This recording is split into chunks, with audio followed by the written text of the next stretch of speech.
Hello student, नमस्कार। Welcome to K commerce academy, the destination where success begin. Student, स्वागत है आपका extra innings में ट्वेल्थ इकोनॉमिक्स का सिलेबस तो हमने कर लिया कंप्लीट और हमारे मैराथन बैच में अब हम देख रहे हैं extra innings match. Cricket match देखते होगे ना? नहीं, अभी आईपीएल मत देखना भाई, रिस्क है, एग्जाम बहुत पास में आ चुकी है।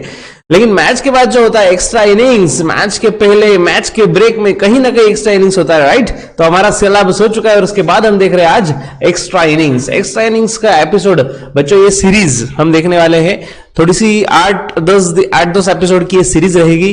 बट मुझे पता है आपकी एग्जाम 15 डेज 20 डेज पे आ चुकी है, तो आपके पास इतना टाइम नहीं है। तो नॉर्मली आई ट्राई कि शॉर्ट वीडियो बनाओ, छोटे वीडियो बनाऊंगा, ज्यादा से ज्यादा कंटेंट मिलेगा आपको और आप फटाफट रिवाइज कर सको।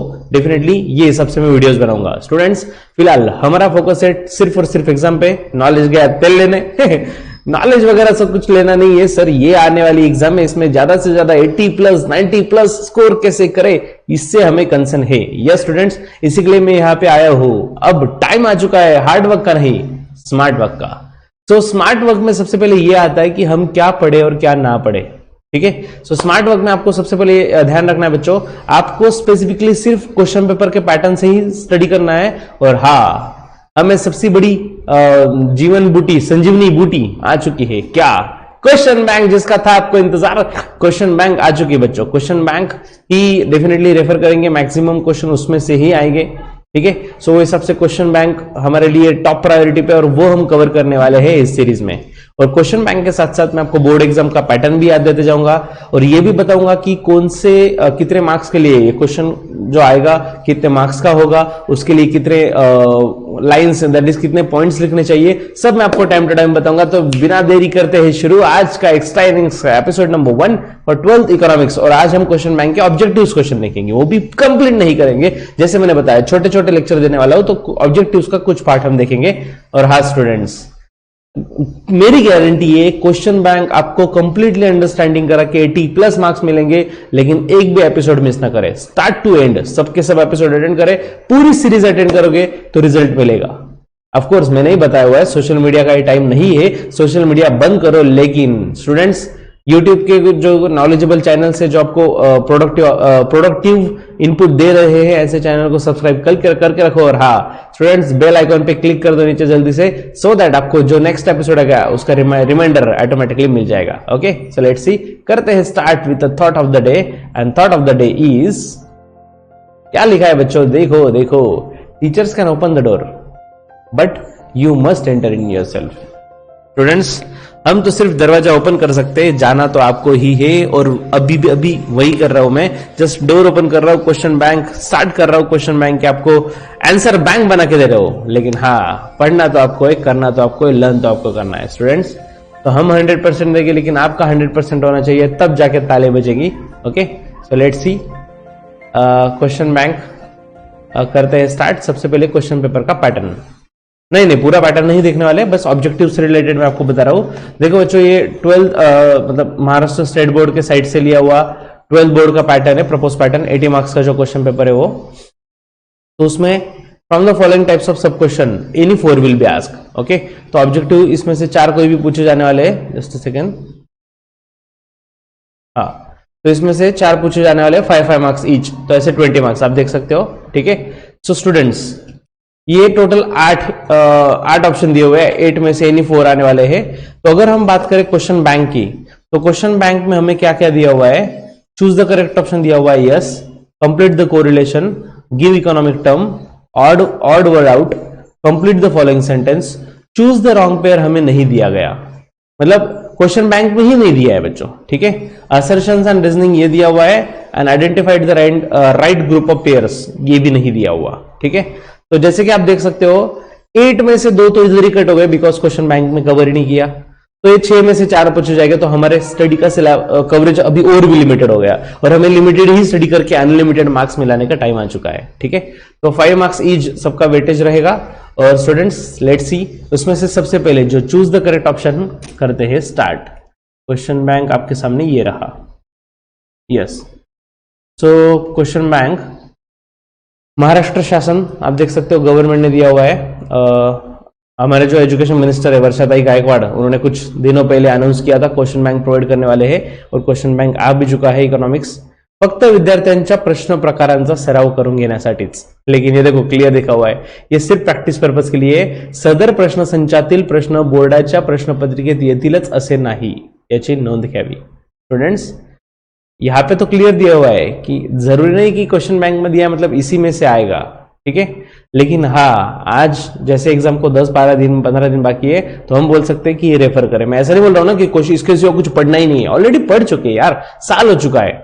आपने एटलीस्ट मेरा रेगुलर बैच किया, मैराथन बैच किया तो डेफिनेटली यूजफुल है. नहीं कुछ किया तो यूट्यूब पे एटलीस्ट मैंने कुछ रिवीजन लेक्चर डाले हुए वो देख लेना, ठीक है. So students, now point is compulsory नहीं है कि सिर्फ क्वेश्चन बैंक के क्वेश्चन आएंगे, बट क्वेश्चन बैंक में से डेफिनेटली आएगा. क्वेश्चन बैंक का मतलब ही होता है कि ये रेफर करो भाई, इसमें से हम क्वेश्चन पूछेंगे, ठीक है. चलो, so question bank for economics, सबसे पहले ऑब्जेक्टिव टाइप क्वेश्चन और first is choose the correct option. Okay, let's start. Students, सिर्फ अगर आपको एबीसीडी बताना होता तो मैं एक पीडीएफ सेंड कर देता, पढ़ लो यार, सिंपल सी बात है. लेकिन वो नहीं करने वाले, हम नॉलेज के साथ देखने वाले. एग्जैक्टली मैं इसकी कंसेप्ट भी एक्सप्लेन करूंगा टाइम पे. So first is scope of micro economics. बच्चों chapter number 1 scope of micro economics देख लेना, चार्ट ड्रॉ किया हुआ है, इवन टेक्स्ट बुक में ही दिया हुआ है चार्ट, ठीक है. सो theory of product pricing, theory of factor pricing और थ्योरी ऑफ इकोनॉमिक वेलफेयर, ये 3 स्कोप ऑफ माइक्रो इकोनॉमिक्स के पॉइंट होते हैं. थ्योरी ऑफ प्रोडक्ट प्राइसिंग तो है डेफिनेटली. ग्रोथ, देखो ये जो है theory of growth and development, theory of general price level and theory of income and employment. बच्चों ये तीनों के तीनों पॉइंट मैक्रो इकोनॉमिक्स के स्कोप का पार्ट है. It is part of macro economics scope, ठीक है. तो अगर हम माइक्रो की बात करें तो ओनली ए, सिर्फ ए आंसर आएगा, सिर्फ और सिर्फ प्रोडक्ट प्राइसिंग, ठीक है. और इसके अलावा होते हैं factor pricing, theory of factor pricing और थ्योरी ऑफ इकोनॉमिक वेलफेयर, जो नहीं दिए थे तो answer is A. Next, statement related to macro economics, macro की बात चल रही है तो it is study of aggregate. Of course यार, उसी को मैक्रो बोलते हैं ना, सब टोटलिटी में स्टडी हो रहा है. It is based on certain assumption. Students, certain assumption जिसे सेटेरियस पैरिबस भी बोला जाता है, याद रखना वर्ड, CETRIS पैरिबस, PARIBUS. तो ceteris paribus, it is a part of micro economics. Micro economics बच्चों, आप लॉ ऑफ डिमांड देख लो, लॉ ऑफ सप्लाई देख लो, लॉ ऑफ DMU देख लो, हर जगह पे स्टार्ट होता है अदर थिंग बीइंग कांस्टेंट, बोले तो एजम्पशंस किए जाते हैं, हर लॉ में एजम्पशन है. तो ये पार्ट किसका है? Micro economics. माइक्रो इकोनॉमिक्स बोलता है हर चीज, हर एक्ट के लिए कुछ एजम्पशंस होते हैं, ठीक है. सो ये माइक्रो इकोनॉमिक्स का पार्ट है, मैक्रो का नहीं. Next, it takes into account interdependence between aggregate economic variable. Aggregate नाम आया तो समझ लो यार मैक्रो की ही बात चल रही है. It is policy oriented science. Yes बच्चों, मैक्रो इकोनॉमिक्स में देखो ना, गवर्नमेंट पॉलिसीज बनाता है, ऑफकोर्स मैक्रो इकोनॉमिक्स का पार्ट है ना. Answer is A, C and D, ठीक है, बोले तो fourth answer. Next, exception to law of DMU, law of diminishing marginal utility, उसके exception. Hobbies, miser, money, yes these are exception. तो cardinal measurement भी तो देखा है सर हमने कहीं ना कहीं. अरे हाँ, लॉ ऑफ DMU में देखा हुआ है, लेकिन वो एजम्पशंस में देखा हुआ है बच्चों हमने, assumptions of law of DMU, उसका पार्ट है वो, एक्सेप्शन का नहीं. तो hobbies, miser, money, these are the exceptions. Answer B, हाँ ये वाला B, C and D, ठीक है. Next, criticism to law of DMU. Law of DMU पे कुछ क्रिटिसिज्म है बच्चों, क्या क्या है देखते हैं. Based on unrealistic assumption. हाँ भाई ये बात तो है. लॉ ऑफ DMU में जो एजम्पशन है, cardinal measurement, consistency, same taste, size, shape, no change in income वगैरह वगैरह, बहुत सारे एजम्पशन है जो अनरियलिस्टिक है, ठीक है. Next, not applicable to individual and bulky goods. ये भी बात सही है. कंजम्पशन बच्चों, छोटे छोटे गुड्स किए जा सकते हैं, बल्की गुड्स के लिए लॉ ऑफ DMU एप्लीकेबल ही नहीं है. टीवी, फ्रिज उसके लिए है नहीं. The law is restricted to satisfaction of single want. हाँ, इसमें एज्यूम किया जाता है हम एक टाइम पे एक ही वांट सेटिस्फाई कर रहे हैं, ठीक है. मतलब एक टाइम पे अगर मैं पानीपुरी खा रहा हूं तो सिर्फ पानीपुरी खा रहा हूं कंटिन्यूअसली, दूसरा कुछ नहीं खा सकता कंटिन्यूअसली विदाउट एनी ब्रेक, ठीक है. तो यहां पे एज्यूम किया जाता है single want. In reality cardinal measurement of utility is not possible.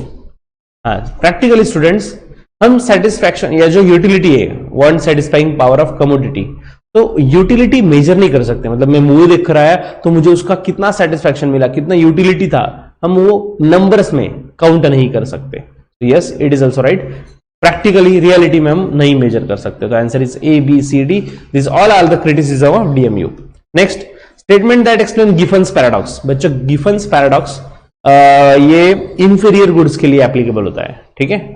तो लॉ ऑफ डिमांड में कुछ दिया हुआ है, लेट्स सी। देखो, it is exception of law of demand. Yes, law of demand बोलता है जैसे प्राइस कम होगा तो सब डिमांड बढ़ जाएगा। लेकिन गिफन पैराडॉक्स बोलते हैं गिफन गुड्स, कुछ ऐसे गुड्स है इंफीरियर क्वालिटी के गुड्स, इवन उनकी प्राइस कम हो जाए ना, प्राइस कम हो जाए तो लोग कंजम्पशन नहीं बढ़ाएंगे, उल्टा उसमें से पैसे सेव करेंगे और उससे सुपीरियर गुड्स बाय करेंगे। ये है कंसेप्ट गिफन गुड्स का, ठीक है। It is applicable to inferior goods, जैसे मैंने स्टार्टिंग में बता दिया, एप्लीकेबल यही, सही बात है। Demand increases when the price of inferior goods falls. अभी बताया हमने, प्राइस फॉल भी हो जाए, डिमांड नहीं बढ़ने वाला। It was identified by Alfred Marshall. अगर अल्फ्रेड मार्शल उसे ढूंढ निकालते तो इसे गिफन पैराडॉक्स क्यों बोलते भाई? गिफन जी का नाम क्यों दिया है? बिकॉज सर रॉबर्ट गिफन, यहां पे अल्फ्रेड मार्शल नहीं, सर रॉबर्ट गिफन इन्होंने ढूंढ निकाला है गिफन पैराडॉक्स, ठीक है। तो A and B are the correct statement, answer is 2, ठीक है, A and B. Next, statement related to decrease in demand. Okay बच्चों, डिक्रीज इन डिमांड बोले तो क्या? तो देखो, it is a type of change in demand. Yes, change in demand में दो टाइप आते हैं बच्चों, increase in demand and decrease in demand. So yes, decrease in demand is a part of change in demand. Next, it takes place due to unfavourable change in other factors like taste, income etcetera. सही बात है boss, इसमें price का कोई संबंध नहीं। अगर price बढ़ने की वजह से डिमांड कम हुआ ना बच्चों, उसे क्या बोलते हैं? कॉन्ट्रैक्शन ऑफ डिमांड, डिक्रीज नहीं। डिक्रीज इन डिमांड मतलब क्या? Fall in demand due to any factor other than price. Price का कोई संबंध नहीं है। तो अनफेवरेबल चेंजेस मतलब टेस्ट, इनकम, इसकी वजह से कंजम्पशन कम हुआ, ठीक है, डिमांड कम हुआ, that is decrease in demand. Price remain constant, सही बात है, इसमें प्राइस का कोई रोल ही नहीं है, ठीक है। Next, demand curve shift to right hand side of the original demand curve. गलत बात है boss, it will shift to left hand side. बच्चों, डिक्रीज इन डिमांड रहा तो डिमांड कर्व लेफ्ट को शिफ्ट होता है। So correct statements are A B C, answer is 2। Next, statement that are incorrect in relation to perfectly inelastic demand. Statements that are incorrect. Okay, हमें ये भी बच्चों alertness रखनी है कि क्या पूछा है भाई, करेक्ट स्टेटमेंट ढूंढना है या इनकरेक्ट, ठीक है। सो यहां पे इनकरेक्ट पूछा है परफेक्टली इनइलास्टिक के बारे में। परफेक्टली इनइलास्टिक मतलब होता क्या है, याद दे देता हूं। मतलब इनइलास्टिक ना, कुछ फर्क नहीं पड़ने वाला कितना भी खींचो। तो यहां पे परफेक्टली इनइलास्टिक मतलब whatever the change in price there is no change in demand, कुछ इंपैक्ट ही नहीं हो रहा है, उसे बोलते हैं परफेक्टली इनइलास्टिक, ठीक है। उसकी इलास्टिसिटी डायरेक्ट जीरो होती है। तो देखो, percentage change in price has no effect on quantity demanded, सही बात है, no effect. Next, coefficient of elasticity is equal to 1। अरे नहीं भाई, ये तो यूनिटरी इलास्टिक की होती है, यहां पे ईडी इक्वल टू 0 होना चाहिए था।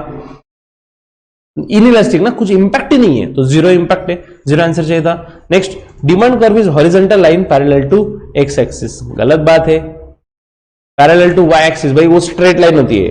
परफेक्टली इनइलास्टिक बोले तो parallel to Y axis. It is a type of price elasticity. हाँ, ये बात तो है भाई, प्राइस इलास्टिसिटी का ही टाइप है, ठीक है। तो आंसर ए और डी में लिखने ही वाला था, आंसर मिल भी जाता है बहुत बार ऑप्शन में, ठीक है।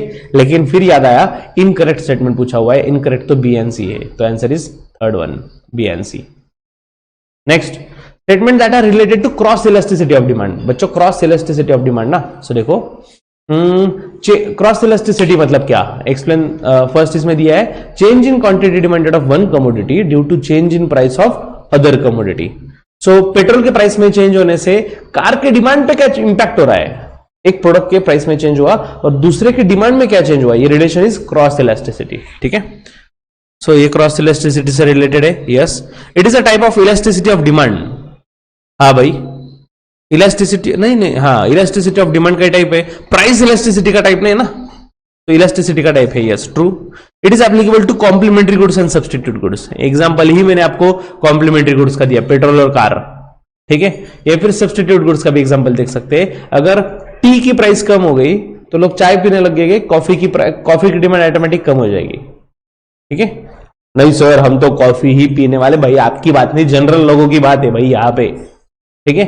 सो टी की प्राइस कम होने पे जो उसका सब्सटीट्यूट गुड्स है कॉफी, उसके भी डिमांड पे इंपैक्ट हो रहा है, तो yes it is applicable to complementary and substitute goods. It is expressed as EY equal to percentage change in quantity upon percentage change in income. गलत बात है भाई, ये तो इनकम इन इलास्टिसिटी का फॉर्मूला है, बराबर ना, ये तो इनकम इलास्टिसिटी का फॉर्मूला हो गया। यहां पे percentage change in quantity of A upon percentage change in price of B, ऐसा कुछ तो भी चाहिए था भाई क्रॉस इलास्टिसिटी के लिए, ठीक है। तो ABC ये करेक्ट है, answer is 2। Next, statement related to concept of stock.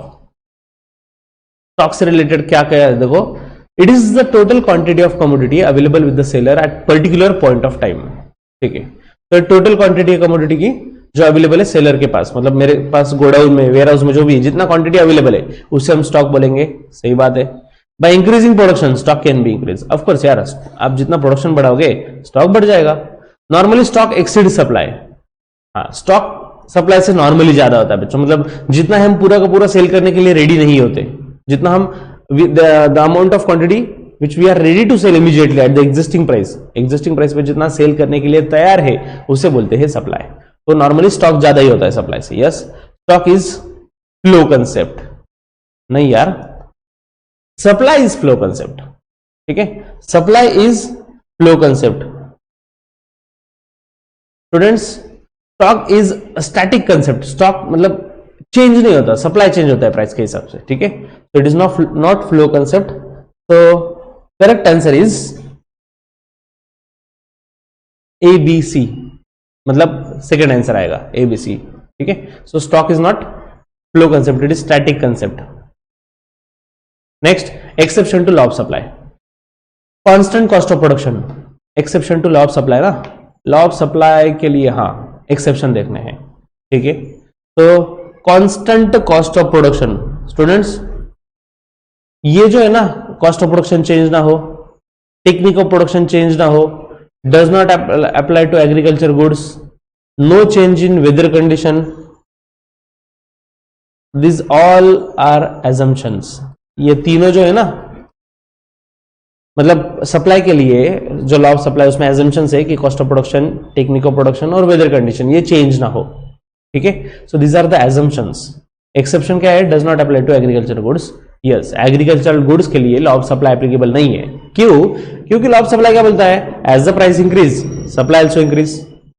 लेकिन मेरे भाई अगर बारिश नहीं हुई, मानसून ही नहीं हुआ, प्राइस कितना भी बढ़ने दो, आप कहां से लाने वाले हो, अनाज कहां से आने वाला है, आउटपुट नहीं आ सकता भाई। एग्रीकल्चर गुड्स के केस में ऐसा नहीं कि प्राइस बढ़ गई, फटाफट फ्रूट्स आ गए, फटाफट क्रॉप्स आ गए, ऐसा नहीं हो सकता, ठीक है। तो not apply to agriculture goods, answer is only C, यही सिर्फ एक्सेप्शन है, बाकी तो एजम्पशन है।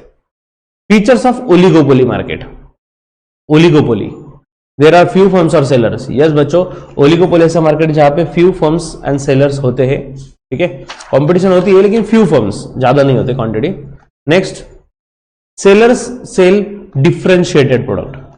बच्चों, differentiated product is a feature of monopolistic market. Monopolistic competition, ठीक है। There are free entry and exit, free entry and exit also a feature of monopolistic competition.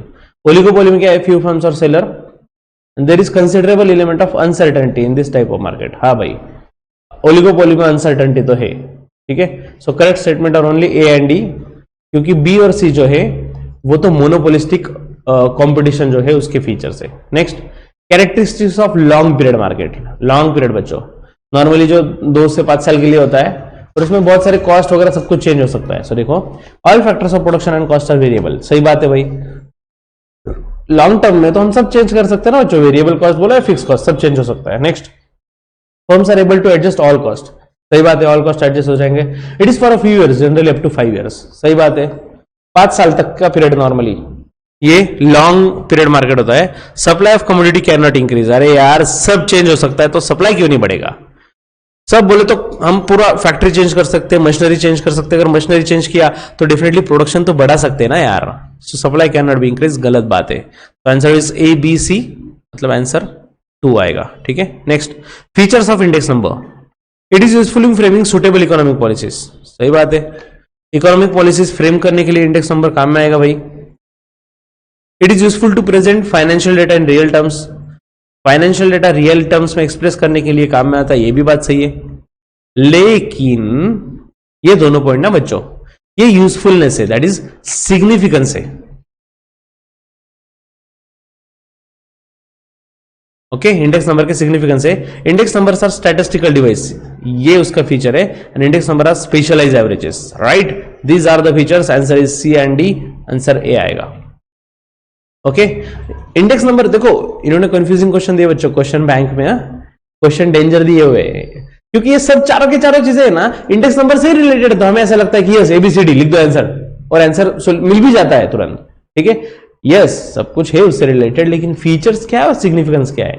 तो बच्चों, आप जब भी स्टडी करोगे ना, आपको पॉइंटर याद रखना बहुत जरूरी है कि फीचर में क्या पॉइंट आता है, इंपॉर्टेंस में क्या आता है, सिग्निफिकेंस में क्या है, मेरिट में क्या है, डी मेरिट में क्या है। सो पॉइंटर याद रखना बहुत जरूरी है। Next, statement related to weighted index number, weighted से related, suitable weights are assigned to various commodities, इसी को तो बोलते हैं ना वेटेड। जो अलग अलग कमोडिटीज होते हैं उनको उनके इंपॉर्टेंस के हिसाब से वेट असाइन किया जाता है। It gives relative importance to commodity in the group, yes, इसमें रिलेटिव इंपॉर्टेंस सेट किया जाता है। In most cases quantities are used as weights, most of the times बच्चों क्वांटिटीज ही वेट्स कंसिडर किए जाते हैं, सही बात है। Next, last year price index and past year price index are method of constructing weighted index number. Yes बच्चों, even आज इस पे फॉर्मूला भी दिया है और प्रैक्टिकल क्वेश्चन पूछा भी जाता है, last year and past year price index number, ठीक है, ये मेथड से। सो सब कुछ करेक्ट है भाई, A B C D. Next, precaution to be taken while estimating national income by output method. Precaution to be taken बच्चों, नेशनल इनकम अगर हमें कैलकुलेट करना है आउटपुट मेथड से तो कौन से प्रिकॉशंस लेने पड़ेंगे। सो देखो, first, only value of final goods and services must be taken into account. Yes boss, सिर्फ फाइनल गुड्स की वैल्यू कंसिडर करनी है, इंटरमीडिएट वाले नहीं। Next, indirect taxes included in the market price are to be deducted. सही बात है यार, इनडायरेक्ट टैक्स हमें लेस करना पड़ता है बच्चों, मार्केट प्राइस में से हमेशा इनडायरेक्ट टैक्स लेस करना पड़ता है हमें नेशनल इनकम कैलकुलेट करते time. Okay, next, subsidies given by government in certain product must be added. अगर किसी प्रोडक्ट पे सब्सिडीज मिले हुए हैं तो उसमें वो ऐड करने पड़ते हैं at the time of calculating national income, ये भी सही है। Sale and purchase of second hand goods should be consider, अरे अरे अरे, शुड बी इग्नोर्ड चाहिए था यहां पे। सेकंड हैंड गुड्स का कभी भी नेशनल इनकम में कैलकुलेशन में नहीं आना चाहिए। सीधी सी बात है, जब मैंने वो प्रोडक्ट बनाया, फॉर एग्जांपल मैंने कार बनाई, मेरा फैक्ट्री है, मैंने बनाया और किसी को सेल किया, तो जैसे सेल किया तो आउटपुट मेथड में वो कैलकुलेट हो गया, नेशनल इनकम का पार्ट बन गया, ठीक है। अगर वो किसी को रीसेल करेगा तो वो डबल काउंटिंग हो जाएगा ना बच्चों, तो इसलिए सेकंड हैंड गुड्स का जो सेलिंग है, सेल परचेज जो भी है, वो इग्नोर करना चाहिए, नेशनल इनकम में कंसिडर नहीं करना चाहिए, ठीक है। So A B C correct statement है, so answer is second one. Next, practical difficulty in measurement of national income. चलो, हमने डिसाइड कर लिया नेशनल इनकम कैलकुलेट करके रहेंगे, लेकिन इसमें क्या क्या है डिफिकल्टी। सो देखो, इलीगल इनकम, सही बात है, ये भी तो डिफिकल्टी है। इलीगल इनकम की वजह से हम एग्जैक्ट नेशनल इनकम कैलकुलेट नहीं कर पाते। Problem of double counting, double counting का बहुत बड़ा लोचा है, इनकम एक बार ही कैलकुलेट हो। नेक्स्ट, इनएडिक्वेट एंड अनरिलायबल डेटा, ये तो पूरे इंडिया का समस्या है भाई, आज भी 2 नंबर में बहुत बिजनेस चलते हैं भाई, पूरा डेटा नहीं मिल पाता। वैल्यूएशन ऑफ इन्वेंट्री, इन्वेंट्री मतलब स्टॉक, स्टॉक की वैल्यूएशन के भी बहुत सारे मेथड है, तो ये भी प्रॉब्लम है। सो आंसर एबीसीडी में लिखने वाला था, फिर याद आया डिफिकल्टी तो सब है, लेकिन illegal income is not practical difficulty, it is theoretical difficulty in measurement of national income. देखो बच्चों, आपको मैं वापस अलर्ट कर रहा हूं, क्वेश्चन डेंजर पूछे हुए हैं, आपको तैयारी जोरदार करनी पड़ेगी, कंफ्यूजिंग क्वेश्चन से, सबके सब डिफिकल्टी है, लेकिन एक थ्योरेटिकल था, बाकी तीनों प्रैक्टिकल है, ठीक है। तो ए वाला प्रैक्टिकल डिफिकल्टी नहीं है, B C D answer is third one, ठीक है। Next, essential characteristics of tax, tax के कुछ कैरेक्टरिस्टिक्स है, देखो, it is voluntary contribution to the government. काय का वॉलेंटरी भाई, मैंने इनकम कमाया तो मुझे देना ही पड़ेगा, इच्छा थोड़ी मुझे देना है तो दे सकता हूं।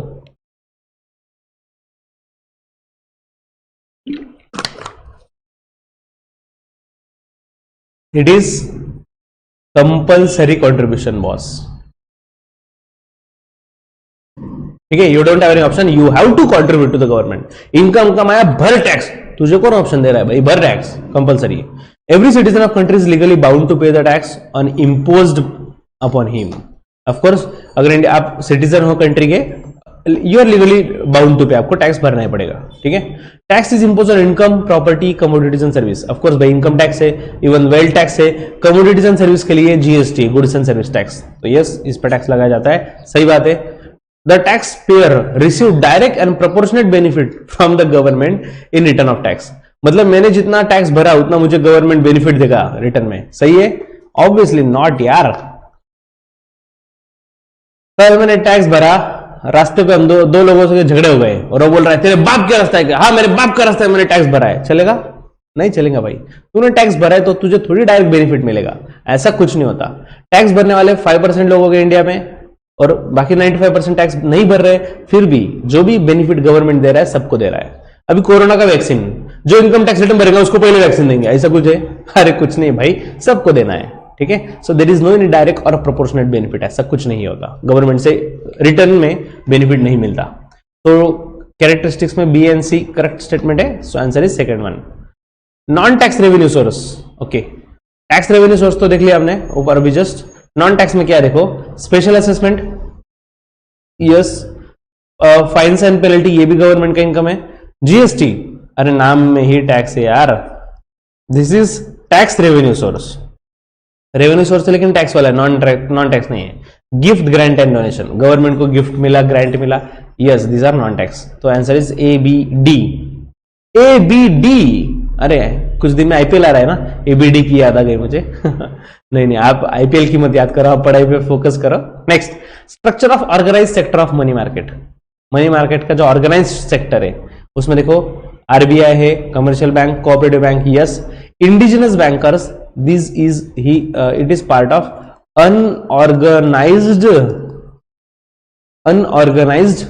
Sector of money market.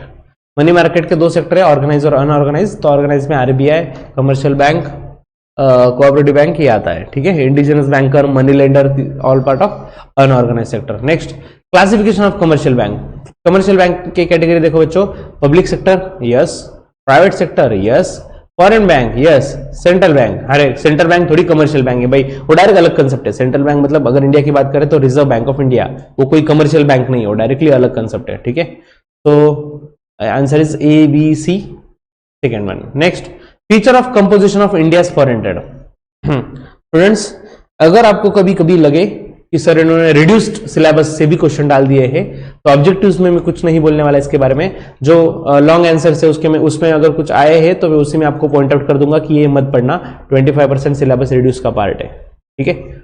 Next, objectives में कुछ नहीं सोचना, ऑब्जेक्टिव में बस आंसर सोचो. So feature of composition of India foreign trade. India foreign trade में उसके फीचर देखते हैं क्या है. Increasing share in GNP. भाई अगर हम ज्यादा से ज्यादा एक्सपोर्ट करेंगे, फॉरेन ट्रेड करेंगे तो डेफिनेटली फायदा तो होगा ना यार, ग्रॉस नेशनल इनकम तो बढ़ेगा. Next, increase in volume and value of trade. भाई वॉल्यूम और वैल्यू दोनों भी बढ़ रहा है ट्रेड में.